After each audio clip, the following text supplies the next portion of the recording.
اللہ تبارک و تعالی حضرت ابراہیم علیہ السلام کے متعلق فرماتا ہے وَاذْكُرْ فِي الْكِتَابِ ابراہیم، اور یاد کرو ابراہیم علیہ السلام کو۔ کون ہے ابراہیم علیہ السلام؟ حضرت ابراہیم علیہ السلام ہمارے آقا جناب محمد رسول اللہ صلی اللہ علیہ وسلم کے جد امجد ہیں، اور اللہ تبارک و تعالیٰ نے آپ سے کئی طرح کے امتحانات لیے، سب میں آپ شاکر و صابر رہے۔ جب نمرود نے آپ کو آگ میں ڈلوایا تھا، جس آگ کے شعلے آسمان سے باتیں کر رہے تھے، من جنیق اور گوبٹے کے ذریعے سے آپ کو اس میں ڈالا گیا، تو اللہ تبارک و تعالی کے فرشتے حضرت جبریل علیہ السلام آتے ہیں، کہتے ہیں کہ اے خلیل اللہ، آپ کو کچھ کہنا ہو تو کہہ دیں، میں آپ کی عریضہ اللہ کی بارگاہ میں پیش کر دوں گا۔ تو حضرت ابراہیم علیہ السلام نے کہا کہ اے جبرائیل، ہمیں تم سے کوئی غرض نہیں، کیونکہ اللہ تعالیٰ خود دیکھ رہا ہے کہ اس کا خلیل کہاں جا رہا ہے۔ تو حضرت جبریل نے کہا میں اللہ کا بہت قریبی ہوں، کہیے میں آپ کی درخواست کر دوں۔ تو حضرت جبریل علیہ السلام کے کہنے پر حضرت ابراہیم علیہ السلام نے کہا اے جبرائیل، میرا رب خوب جانتا ہے، ہمیں تم سے کوئی غرض نہیں۔ جب ابراہیم علیہ السلام کو آگ میں ڈالا گیا تو آگ میں پہنچنے سے پہلے ہی اللہ تبارک و تعالی نے حکم دیا یا نار کونی بردا وسلاما علی ابراہیم، اے آگ ابراہیم کے حق میں ٹھنڈی ہو جا اور سلامتی والی ہو جا۔ تو اللہ تبارک و تعالی کے پیارے خلیل حضرت ابراہیم علیہ السلام کسی کتاب میں 40 دن آیا ہے، 40 دن آپ اس آگ سے نکلے صحیح سلامت، تو کافر و مشرکین دیکھ کر دنگ رہ گئے، اور پھر آپ وہاں سے کوچ کر جاتے ہیں، اور یہ آگ میں ڈالنے سے پہلے جب نمرود اور ابراہیم علیہ السلام میں مناظرہ ہوا تو نمرود نے کہا تھا کہ اے ابراہیم، تم مجھے خدا کیوں نہیں مانتے؟ تو حضرت ابراہیم علیہ السلام نے کہا میرا خدا وہ ہے جو زندگی اور موت دیتا ہے۔ تو کہا یہ تو میں بھی کر سکتا ہوں۔ قید خانے سے 2 ملزم کو بلایا، ایک کو آزادی کا پروانہ مل چکا تھا اور ایک کو سزائے پھانسی کا حکم سنا دیا گیا تھا۔ جسے پھانسی کا سزا سنا دیا گیا تو اسے آزاد کر دیا، اور جسے آزادی کا پروانہ مل چکا تھا اسے قتل کر دیا۔ کہا دیکھو یہ مرنے والا تھا، میں نے اس کو زندگی دے دی، اور یہ اس کی زندگی باقی تھی، یہ آزاد ہو چکا تھا، میں نے اسے موت کی گھاٹ اتار دیا۔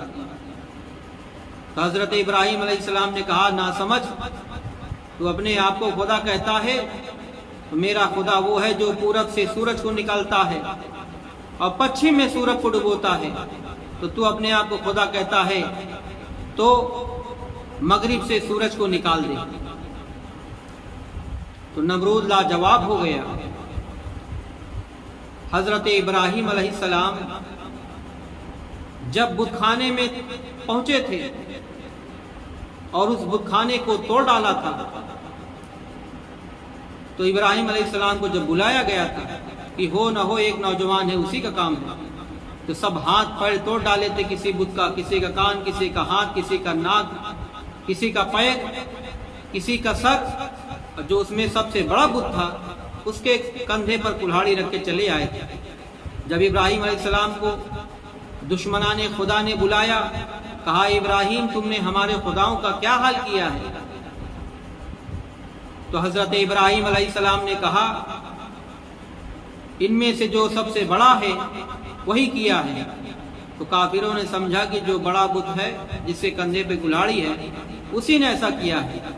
تو حضرت ابراہیم کے کہنے پر ان کافروں نے کہا یہ تو اپنے جسم سے مکھی بھی نہیں ہڑا سکتے، یہ کسی کو نفع نقصان نہیں پہنچا سکتے، یہ تو سنتے بھی نہیں۔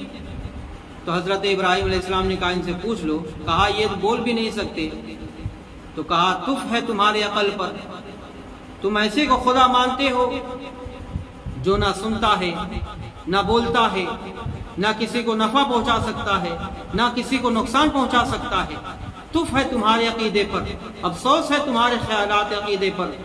تو حضرت ابراہیم علیہ السلام کے کہنے پر وہ لوگ جل بجھ گئے، اور نمرود نے کہا کہ انہیں قید کر لیا جائے، اور 1 مہینے تک اس گڑھے میں لکڑی ڈالی گئی جس میں ابراہیم علیہ السلام کو جلایا جلانے کے لیے ڈالا گیا تھا۔ تو اس آگ سے صحیح سلامت نکلنے کے بعد حضرت ابراہیم علیہ السلام مصر کی طرف روانہ ہوئے، اور جب آپ اس کی طرف روانہ ہوئے تو ابراہیم علیہ السلام لوگوں کے تذکرے کو سنا کہ جو لوگ یہ کہہ رہے تھے کہ یہ بادشاہ کی لڑکی ہے، اور سارے بادشاہوں کے صاحبزادے اور ایک سے بڑھ کر ایک اس میدان میں پہنچ رہے ہیں، بادشاہ کی لڑکی جس کو چن لے گی اسی کے ساتھ اس کی شادی ہوگی۔ تو حضرت ابراہیم نے کہا چلو میں بھی دیکھتا ہوں۔ جب میدان میں پہنچے تو سر جھکائے سبھی بیٹھے تھے، تو وہ بادشاہ کی صاحبزادی باپردہ باحیا طیبہ طاہرہ عورتوں کی جھرمٹ میں نکلی اور دیکھتی چلی گئی۔ تو حضرت ابراہیم علیہ السلام کے پاس وہ نشان چھوڑ دیے اور چلی گئی، اپنے کرسی پر تشریف فرما ہوئی۔ ادھر بادشاہ نے سپاہیوں کو بھیجا، حضرت ابراہیم علیہ السلام کو بلا کر لایا۔ تو جب نورانی چہرہ دیکھا حضرت ابراہیم علیہ السلام کا، تو بادشاہ نے کہا اے میری بیٹی تم نے بہت اچھا چیز چنا، نیک و پرہیزگار شخص ہے، لیکن یہ غریب ہے، مالدار کو چنتی۔ کہا بابا جان مجھے یہی پسند ہے۔ تو نکاح ہوا، نکاح ہوئی۔ جب نکاح ہو چکا تو مدتوں کے بعد حضرت ابراہیم علیہ السلام وہاں سے روانہ ہونے لگے۔ تو حضرت سارہ نے کہا کہ میں بھی آپ کے ساتھ چلوں گی۔ تو لوگوں نے بتایا کہ راستے میں ایک ظالم بادشاہ ہے جو مال وغیرہ سے ٹیکس لیتا ہے، اور اگر کوئی خوبصورت عورت ہوتی ہے تو اسے قید کر لیتا ہے، دست درازی کرتا ہے۔ تو حضرت ابراہیم علیہ السلام کیونکہ غیرت مند تھے، انہوں نے ایک صندوق بنوایا، اس صندوق میں آپ کو بٹھا کے لے گئے۔ جب اس راستے پر پہنچے تو حضرت ابراہیم علیہ السلام کو سپاہیوں نے روک لیا، کہا اس صندوق میں کیا ہے؟ تو کہا کہ جو تمہیں ٹیکس چاہیے میں تمہیں ٹیکس دوں گا۔ کہا کہ نہیں، کہا اگر اس صندوق کے برابر سونا چاندی چاہیے میں تمہیں دوں گا۔ تو سپاہیوں نے مانا نہیں اور صندوق کو کھلوایا۔ جو صندوق کو کھلوایا تو حضرت سارہ اس میں سے نکلی۔ تو حضرت سارہ جب نکلی تو ان سپاہیوں نے قید کر بادشاہ کے ظالم بادشاہ کے سامنے پیش کیا۔ تو ظالم بادشاہ نے حکم دیا کہ انہیں میری خوابگاہ میں لے چلو۔ تو جب حضرت سارہ کے پاس پہنچا دست درازی کرنا چاہا، ادھر ابراہیم علیہ السلام کی آنکھوں سے اللہ تعالیٰ نے پردہ ہٹا دیا تھا، آپ دیکھ رہے تھے۔ جب ہاتھ بڑھایا تو اس کا ہاتھ سلب ہو گیا، فالس مار دیا۔ حضرت ابراہیم علیہ السلام یہ ماجرا دیکھ کر ادھر وہ ظالم کے ہاتھ پاؤں پہ فالس مار گیا اور زمین میں دھنس گیا۔ تو اس نے کہا اے عورت تو نے جادو کیا ہے؟ تو حضرت سارہ نے کہا جادو نہیں ہے، یہ میرے شوہر بابزرگ غیرت مند والے ہیں۔ تو کہا کہ میں معافی مانگتا ہوں، مجھے چھوڑ دو، میں تمہیں آزاد کر دوں گا۔ تو حضرت سارہ نے کہا کہ اگر معافی مانگنا ہے تو میرے شوہر سے مانگے۔ تو حضرت ابراہیم علیہ السلام سے معافی منگوایا تو صحیح سلامت ہو گیا۔ پھر دست درازی کرنا چاہا، ہاتھ بڑھانا چاہا، پھر وہ جو ہے فالس مار گیا، ہاتھ مفلوج ہو گیا۔ 3 مرتبہ اسی طرح کیا۔ آخر میں اس نے توبہ کر کے کہا میں اپنی بادشاہت تمہیں دے دوں گا، پورا خزانہ دے دوں گا، دعا کر دیں کہ آپ ہم صحیح ہو جائیں۔ اور میں ایک خاص خادمہ بھی دوں گا جس کو میں نے آج تک اس پر قابو نہ پا سکا جیسے یہ خاتون ہے۔ حضرت سارہ رضی اللہ تعالیٰ نے حضرت ابراہیم علیہ السلام سے کہا تو انہوں نے دعا کی، تو وہ تائب ہو کر وہ ساری بادشاہت حضرت ابراہیم علیہ السلام کو دے دی، اور اس قید خانے میں جو خاتون قید تھی آپ کی خدمت کرنے کے لیے پیش کر دیا۔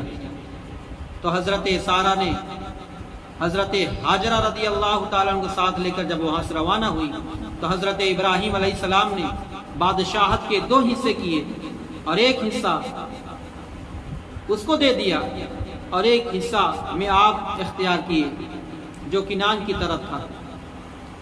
حضرت ابراہیم علیہ السلام جب آپ وہاں پہ تھے پھر اللہ کا حکم ہوا کہ اے